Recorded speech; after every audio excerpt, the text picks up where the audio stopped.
प्रणाम प्रभु जी। हाँ जी, प्रणाम। बोलिए, बोलिए।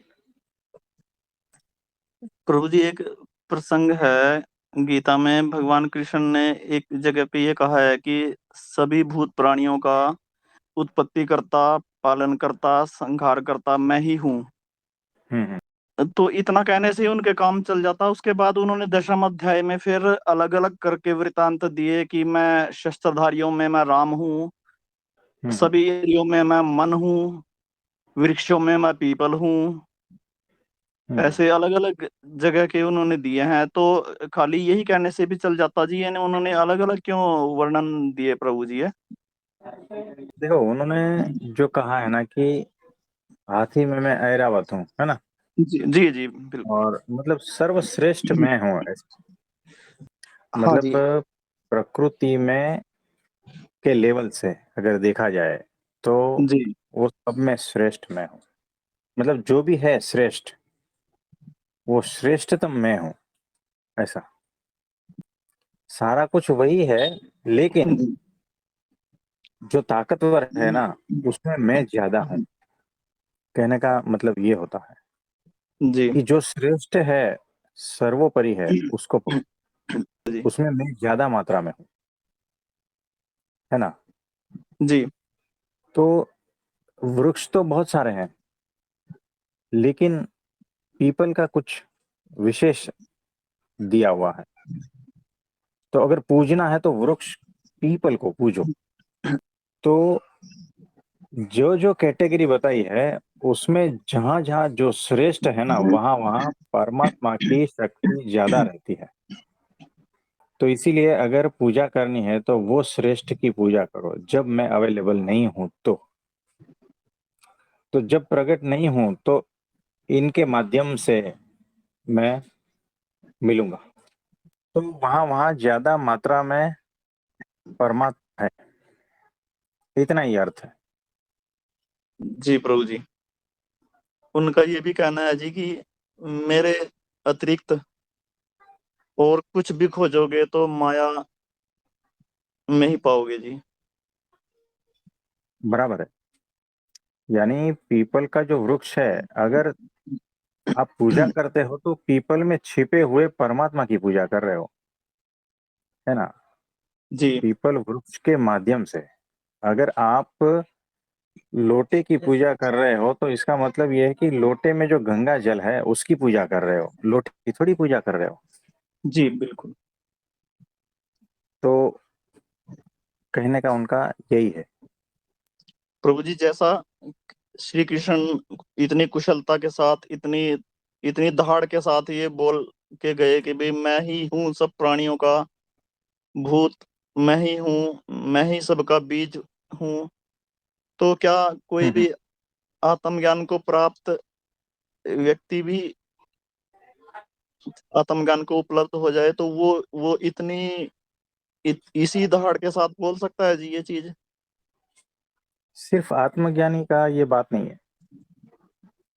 है ना? वो एक्चुअल होना चाहिए। तो वो तो बहुत स्टेप ऊपर है प्रभु जी फिर। हाँ जी, तो आत्मज्ञान से भी ऊपर है वो। वो अवतार है ना, जी, उनमें परब्रह्म का प्रवेश है। तो वो जो प्रवेश है, वो कृष्ण भगवान की चेतना को दबाकर खुद की चेतना जो है, खुद का प्रभाव दिखा रहे हैं और वो खुद बोल रहे हैं, है ना? यानी आप आधी रात को निकले थे दिया लेकर, लालटेन लेकर, है ना, रास्ते में। तो अंधेरा जी, था तो लालटेन से तो बहुत ही प्रकाश दिख रहा था, है ना? जी, क्योंकि वो इतने गहन अंधकार में भी वो रोशनी फैल रही थी और वही सर्व सब कुछ था वही, एक लालटेन ही सब कुछ था। जी, बस चलते गए, चलते गए, चलते गए। अब तो दोपहर को 12 बजने को आए। अब दोपहर को 12 बजने को आए हैं। सूरज मध्याह्न, है ना, ऊपर है, तेज रोशनी है, मई का महीना है। जी, तो वो जो रोशनी है ना, वो सूरज की है अभी, वो लालटेन की नहीं है। क्योंकि सूरज का प्रवेश हो गया है, जी लालटेन दब गया है। तो वैसे ही वो शरीर में परब्रह्म का प्रवेश हो गया है और वही बोल रहा है। अब वो लालटेन नहीं बोल रहा है। जी प्रभु जी। इस तरह से लेना। जी तो जो आत्मज्ञानी है ना, उसको तो सिर्फ आत्मा का ज्ञान है बस। जी तो उत्पत्ति स्थिति प्रलय ये सारा कुछ उसके कंट्रोल में नहीं है, चाहे वो कितना भी कहे। जी तो जीव वो अलग है, और जीव जब आत्मज्ञानी होता है तो भी उसकी कुछ लिमिट रहती है। और ईश्वर यानी सभी देवी देवता ब्रह्मा विष्णु महेश, जब वो आत्मज्ञान में है तो उनकी शक्तियां हैं, वो इससे वो कहते हैं। यानी ब्रह्मा अगर कहे कि जी उत्पत्ति स्थिति प्रलय ये सारा कुछ जो है ना, ब्रह्मा विष्णु महेश ये कहे तो बात अलग है। जी लेकिन सिर्फ आत्मज्ञानी कहे तो नहीं, वो ऐश्वर्य भी चाहिए ये है। तो उससे ऊपर जैसे जैसे ऊपर जाते हो तो बात अलग हो जाती है। और कुछ? नहीं, बस इतना ही था प्रभु जी। प्रभु जी प्रणाम। अरे प्रशांत भाई, बोलिए बोलिए। प्रभु जी गीता में एक बात और कही थी, मुझे याद आ गया था। भगवान हम्म का अर्जुन को ये बोला है कि मतलब यह इंसान को यज्ञ दान और तप करना चाहिए, तीनों चीजें, ये मेरा मत है, ऐसा कहते हैं वो। हम्म। यज्ञ दान और तप, हाँ। ये तीन चीजों के बारे में उन्होंने कहा है कि ऐसा मेरा मत है अर्जुन, ये करना चाहिए इंसान को। तो इन तीनों का हम्म। मतलब क्या होता है, यज्ञ दान और तप का, प्रभु जी? देखो, उस जमाने में है ना, यज्ञ का महत्व था। 5,000 साल पहले की बातें हैं ये सब। जी तो अपने मन से, हे अर्जुन, अगर तूने यज्ञ किया, दान किया, तप किया, तो तेरा अहंकार ही बढ़ेगा। और हे अर्जुन, अगर ये तीनों तूने गुरु की आज्ञा से किया जी तो अहंकार रहित तू निर्गुण स्थिति को उपलब्ध होगा। तो हे अर्जुन, जब तू गुरु की आज्ञा में कुछ भी करता है जी तो तू मोक्ष को ही प्राप्त होगा, तू मुझे ही प्राप्त होगा जी ना। तो इतना बदल दो उसमें गीता में। जी प्रभु जी, बस यही था प्रभु जी। प्रणाम प्रभु जी। अरे उमेश भाई, बोलिए बोलिए। प्रभु जी, सुबह बोलते बोलने में वो सुनीता दीदी और आपका वो चालू था ना बात करने का, तभी आपने कहा था कि अ, आज्ञा पालन का एक बार तो अ, उसका माफी हो सकता है, पर सत्पुरुष हाँ, के भी बोला था वो गीता के मतलब श्लोक के बारे में थोड़ा सा ऐसा। मतलब उन्होंने कहा था कि देखो, शायद अगर हाँ, आपने पीछे भी कहा था एक बार कि ऐसे जैसे हम संसार में पाप करते हैं तो वो तीर्थ क्षेत्र में जाके वो भगवान मिटा सकते हैं, हाँ, पर भगवान के बारे में जब कोई पाप करे जैसे वहां पे जाके, तो वो और उसका वो बढ़ जाता है ऐसा वज्र आवरण। वज्रलेप वज्रलेप हो जाता है। यानी देखो, आप संसार में कोई भी पाप करोगे ना, तो तीर्थ क्षेत्र यानी क्या, जहां पर साधु संत है, महात्मा है, सत्पुरुष है, वो तीर्थ क्षेत्र है। वहां पर जाकर आप उस पाप का प्रायश्चित कर सकते हो, है ना, उसे मिटाने का प्रयत्न और उसको खत्म किया जा सकता है ना। लेकिन अगर वहीं पर ही कुछ पाप करते हो तो फिर वो वज्रलेपो भवति, यानी वो वज्रलेप हो जाता है पूरा। वो अभी पाप छूटेगा नहीं आपका।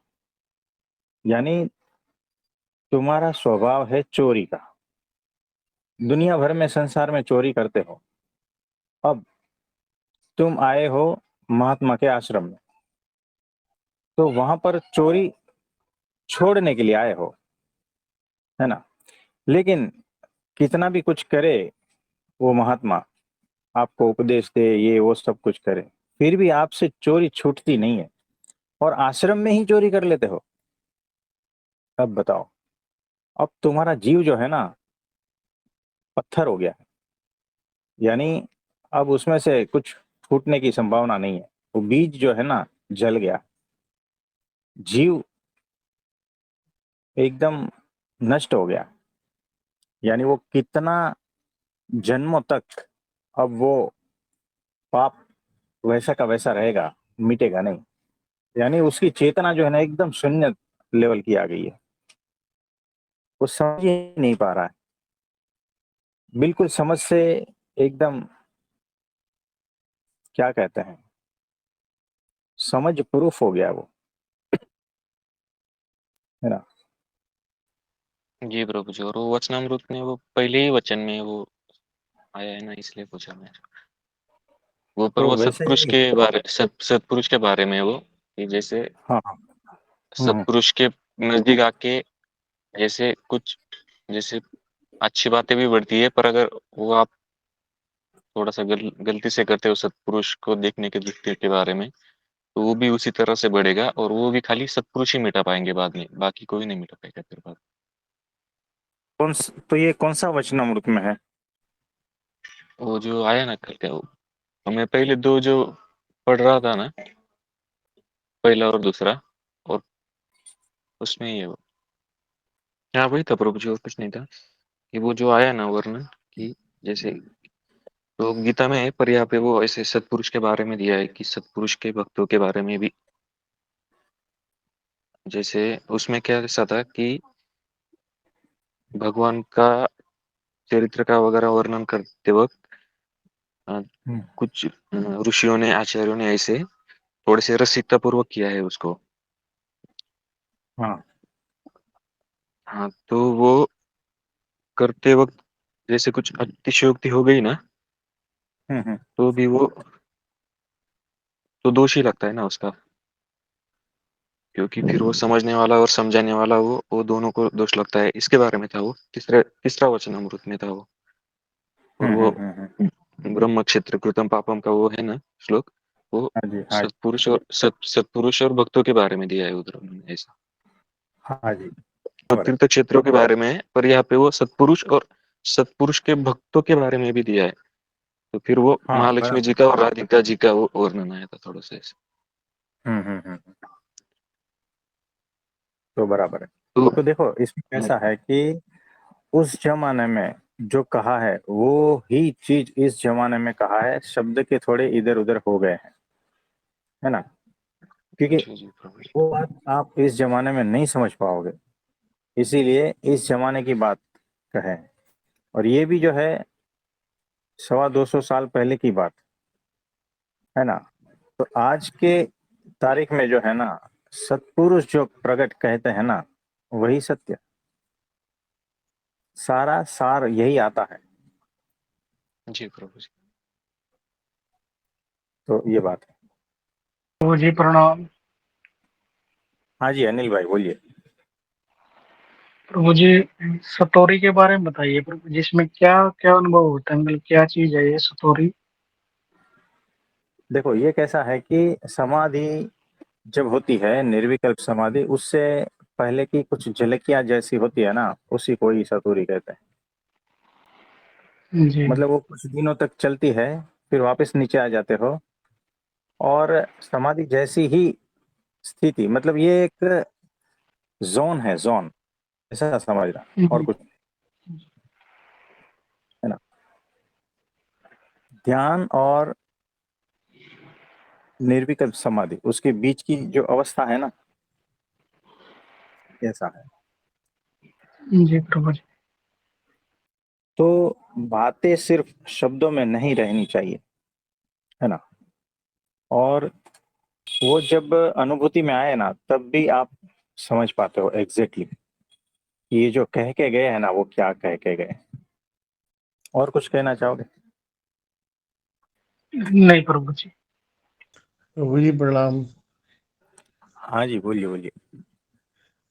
प्रभु जी एक और मतलब बात थी, मतलब हम्म। मतलब गीता में पितृलोक और देवलोक के बारे में कहा गया है, तो पितृलोक और देवलोक होते हैं या नहीं होते हैं? होते हैं ना, सब लोग होते हैं, अनंत लोक है ये सारे, अच्छा।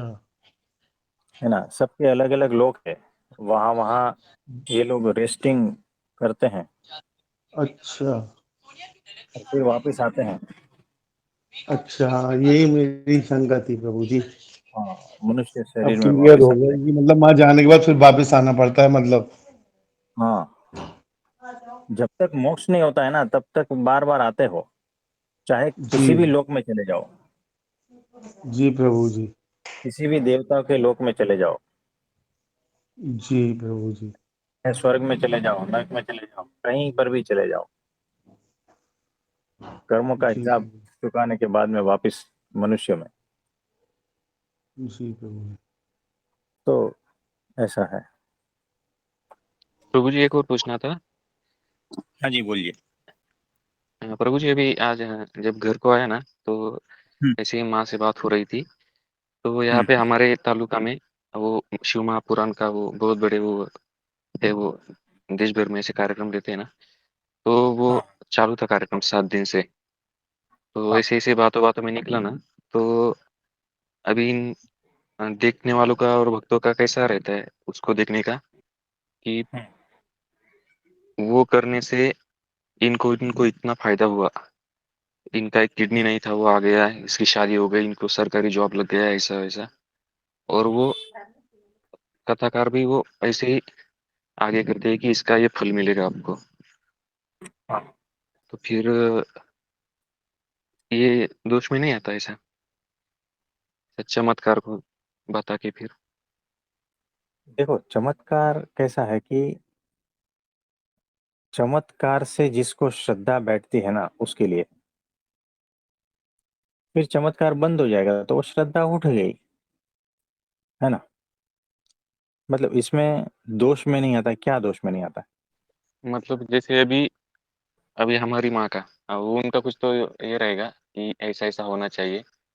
अभी 1000 में से जो लोग जाते हैं, किसी एक का कुछ तो हो जाता है, किसी को जॉब लगता है, किसी का बीमारी ठीक हो जाता है।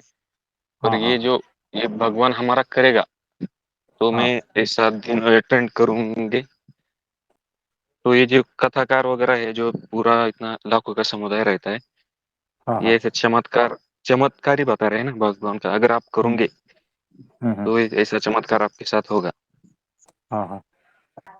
तो तो ये सबूत। ऐसा दोष नहीं है ऐसा भगवान का ऐसा बड़ा चढ़ा के ऐसा। ये पूछना था, वो जो सवाल किया ना पहले, यही था कि हम्म। फिर वो उसी में आता है ना दोष में, कि भगवान के भक्तों के बारे में, या हम जो बड़ा चढ़ा के बात कर रहे हैं। नहीं, बड़ा चढ़ा के बात कर रहे हैं, ठीक है, उसके बाद में आगे।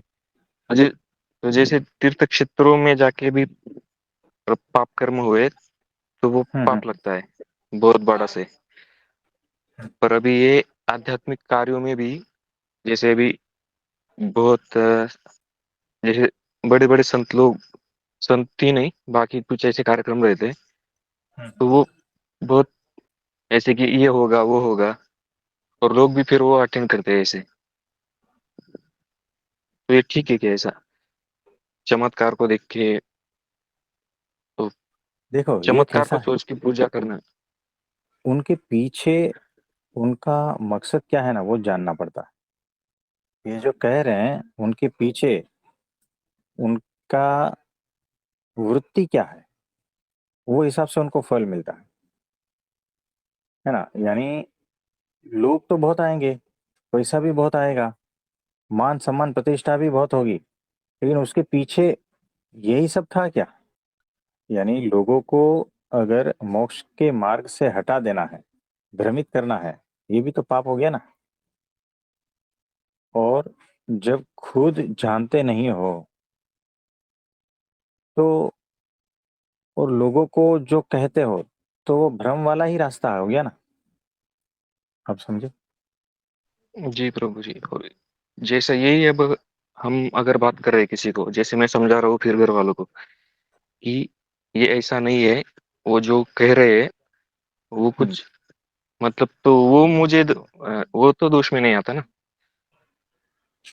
कि जैसे आप चमत्कार के लिए मत फॉलो करो हम्म, वो भगवान ऐसा कुछ आके आपका किडनी बिडनी नहीं ठीक करेगा ऐसा वैसा। हम्म, तो जब हम ऐसी बातें करते हैं किसी से या बताना चाहते हैं हम्म, तो उसकी तो शायद आस्था रहेगी भक्ति रहेगी पहले से।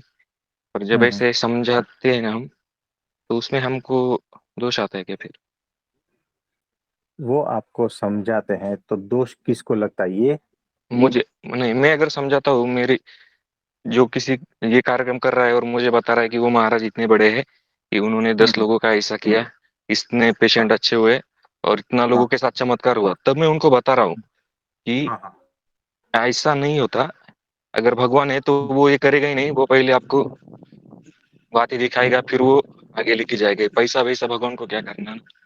तो जब मैं ऐसे समझाता हूँ उनका शायद पहले से उसमें आस्था रहेगा बहुत ज्यादा, हाँ, हाँ, हाँ। तो वो मुझे दोष आता है क्या ऐसा? नहीं, जी ब्रो। यानी उनकी आस्था को आपने तोड़ा तो आपको दोष लगेगा ऐसा? जी प्रभु जी ऐसा ही देखो, कैसा है कि जो झूठी आस्था है ना, वो तोड़ने के लिए ही होती है। और जो बेहोश वाली आस्था है ना, वो भी एक प्रकार की आस्था ही है। वो जड़ है। तो वो आप कुछ भी कह लो, वो नहीं टूटेगी। तो सत्य जब पता चलता है ना, तो पुरानी अपनी ही आस्थाएं टूटती है। तो दूसरों की तो क्या, वो सत्य जब सामने आता है तो उनकी भी आस्थाएं टूटेगी। तो वो आस्था नहीं कहते हैं, भ्रम कहते हैं, है ना? तो भ्रम और उसमें फर्क है। तो भ्रम टूटता जी। है ना? तो उसमें कोई दोष थोड़ी लगता है, किसी का भ्रम तोड़ते हो तो दोष थोड़ी लगता है। जी ब्रो, क्योंकि आपने पहले कहा था ना कि अभी जैसे ऐसे टकराव होता है कभी गुरु गुरु के बारे में तो हंस के थोड़ा सा वो निकल जाने का है, हंस देने का ऐसा। पर अभी जब समझा समझा रहा था ना मैं, जब बात कर रहा था हम्म। तो ऐसा आ गया दिमाग में, क्योंकि मुझे तो शायद होता है समझाना ऐसा। भी नहीं आएगा और वो समझ भी नहीं पाएंगे, या तो फिर और उनका जो हो रहा है कल्याण थोड़ा था वो भी नहीं होगा और कोई ऐसा नहीं। भी हो सकता है। हाँ, तो देखो कोई बात नहीं, धीरे धीरे समझ में आएगा। देखो ऐसा जरूरी नहीं है। देखो, आप फैमिली में 5 मेंबर हो, याद रखना, है ना? और पांचों अलग अलग लोक से आए हो, याद रखना ये भी, है ना? और अलग अलग भगवान को मान रहे हो, ये भी हो सकता है। और एक दूसरे से आपका टकराव भी होगा, ये भी बात पक्की है। क्योंकि यहाँ पर जो है, अलग अलग लोक से अपने दोषों को हटाकर वापस मोक्ष के लिए ही इकट्ठा हुए हैं सब। अलग अलग लोक से आए हैं। तो हो सकता है कि जो कोई एक देवता के लोक से आया है, हो सकता है यहाँ वापस वही क्रियाएं करे और वही वापस उसी लोक में जाना चाहता है। तो कोई बात नहीं, कोई जबरदस्ती नहीं है उसको मोक्ष की, है ना? यानी कोई शिव के लोक से आया है, उसको वापस शिव में जाना है, उसमें श्रद्धा है, तो कोई बात नहीं, उनके रास्ते पे छोड़ दो। तो जो मोक्ष का अधिकारी है वो समझ जाएगा। लेकिन उसको वापस शिव लोक में जाना है तो वो वहां जाएगा, है ना? तो जरूरी नहीं है। वो आपका एकदम रिलेटिव हो सकता है, एकदम सगा संबंधी हो सकता है, तो कोई बात नहीं। तो उनको मोक्ष नहीं चाहिए है, उनको उसका लोक चाहिए, है ना? उसमें अगर प्रभु जी उनको पता ही नहीं है तो अज्ञान के कारण। हाँ, वैसा होता है। तो हमें बताना है, धीरे धीरे बातें समझ में आएगी, आवरण टूटेंगे, भ्रम हटेगा, और प्रार्थना करते रहनी है ना? तो होगा, धीरे धीरे सारा कुछ होगा। जी प्रभु जी। तो यही ठीक था है। वो प्रभु जी, वो पढ़ा हाँ था जी, ना, हाँ जी। वो दिमाग में आया बात करते करते कि मैं बात तो कर रहा हूँ, अभी मेरे भी कुछ मुझे भी नहीं पता है, मेरा भी कुछ ऐसा नहीं है इतना कि मैं आत्मज्ञानी हूँ, पर मुझे जहाँ तक हाँ, पता है मैं बताना चाहता हूँ उनको। पर वो बराबर। फिर वो दिमाग में आया कि मैं तो बात भी तो भगवान के बारे में कर रहा हूँ ना, अगर मैं भी पूरा बेहोश तो मैं भी हूँ, वो भी है। मैं मेरी तरह से खाली उनको समझा रहा हूँ, पर वो फिर वो दिमाग में है। और पढ़ा भी था वो वचनामृत का कि वो ब्रह्म क्षेत्र वो पापम का था ना वो।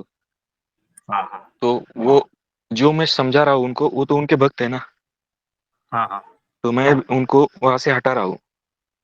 कोई तो बात नहीं। इसलिए देखो, कुछ सबसे पहले अपना कल्याण करना है ना, और दूसरों के लिए प्रार्थना करनी है, फिर धीरे धीरे उनका भी होता जाएगा।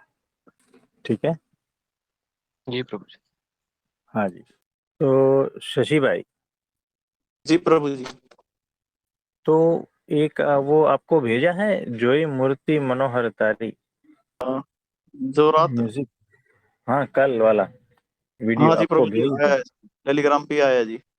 हाँ, कोई नहीं। तो आंख बंद करके भगवान की मूर्ति का ध्यान करना है। जी शब्द समझ में आए ना आए कोई बात नहीं, वो जो म्यूजिक है ना, जी। उसमें खोना है। तो म्यूजिक ठीक, में कौन से इंस्ट्रूमेंट बज रहे हैं ना, उस पर भी ध्यान देना है। ठीक है जी। और उस इंस्ट्रूमेंट सामने आपके एकदम आ जाएंगे, और कौन सा, जो अगर तंतु वाद्य है तो कौन सा तंतु को टच हो रहा है और कौन सा सुर निकल रहा है वहां से, और उसके बाद में दूसरा कौन सा, फिर तीसरा कौन सा, ऐसा करके आप उस पर भी पूरा ध्यान दे सकते हो, है ना। जी प्रभु जी। और उसका आरो अवरो, यानी उस जो जी हाई पिच लो पिच ये सारा जी कुछ, जी वो सारा अपने आंखों में जागृत हो जाएगा, प्रकट हो जाएगा। उसको भी देखो, उसको जी भी महसूस करो, उस संगीत में डूब जाओ। शब्द समझ में आते तो ठीक है, नहीं तो उसमें भी जो है लीन होते जाओ, डूबते जाओ। जी और प्रभु वो जी। भगवान की मूर्ति को सामने रख कर ये 6 मिनट का जो धुन है वो आप सुनो, आंख जी बंद प्रभु जी। करके। और बार बार सुनोगे तो बार बार अद्भुत आनंद बहेगा, ठीक है जी। है ना। तो इस तरह से संगीत पर मेडिटेशन करना है। जी हर धुन पर, हर भजन, हर कीर्तन, सब में जो है इस तरह से आप लिप्त होना है, डूबना है ना, और जी उसके साथ बहना है। जी प्रभु जी। और अपने को छोड़ देना है, दूसरे कोई विचार नहीं आएंगे यहाँ पर। ठीक है जी। सिर्फ भगवान की मूर्ति और वो संगीत, जी प्रभु जी। है ना। तो इस तरह से आप सभी करना है।